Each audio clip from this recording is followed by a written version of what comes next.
Today's word is diplomacy. D-I-P-L-O-M-A-C-Y. Diplomacy is defined as the art and practice of conducting negotiations between nations, or the skill in handling affairs without arousing hostility. Some examples used in a sentence: she has a long and distinguished career in diplomacy. The government avoided a war by successfully resolving the issue through diplomacy. This is a situation that calls for tactful diplomacy. Now you might be wondering why my dog Duncan is staring at you right now through the camera. It's because I'm going to use him to teach you about diplomacy and the different types. And diplomacy is basically, as mentioned here, where is he going? Diplomacy is negotiating, using words, trying to come up with a solution before violence occurs. The example I gave in the class before is when you have diplomacy in the locker commons. If you bump into somebody, people say they're sorry, they apologize, they move out of the way. That's diplomacy. If you just attacked the person who bumped into you by accident, that would be a lack of diplomacy. So I'm going to show you the examples with Duncan. Duncan, come on back in here. Over here on the camera. Okay, there he is. First thing I'm going to do is I'm trying to negotiate with him, and what I want him to do is sit. So I'm just going to try regular negotiation. Duncan, do you think you could sit? Would that be a good idea? Do you want to sit? Can you sit for me? And he's just looking at me because he doesn't want to do what I ask. So what Teddy Roosevelt did was something called big stick diplomacy, otherwise known as gunboat diplomacy. Now stay there, Duncan, I'm getting to you, don't worry.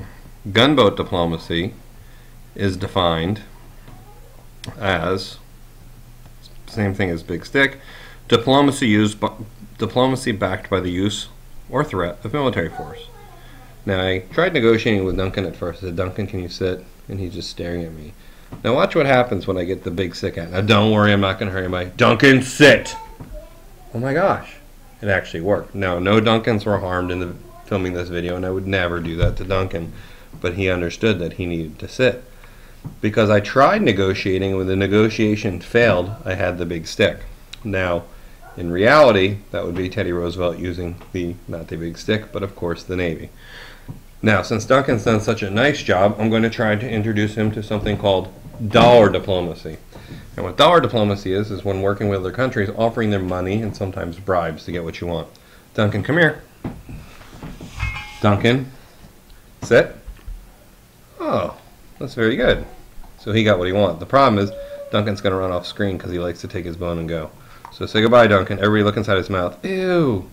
All right, Duncan. Good job.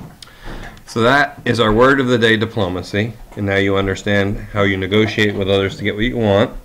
Sometimes big stick diplomacy is used because it allows you to get what you want by threatening others with the use of force. You'll learn about examples with the Panama Canal. Sit, Duncan. And the Great White Fleet in our other video. So that's it. Bye. So I just noticed in reviewing the video that you didn't actually see the big stick because it was off screen. This is what could be described as a big stick and can be a very intimidating force. Now that you understand that, we'll put it into play when we learn more about the Panama Canal. Don't forget to listen to Teddy Roosevelt's song about his big stick diplomacy. Thank you.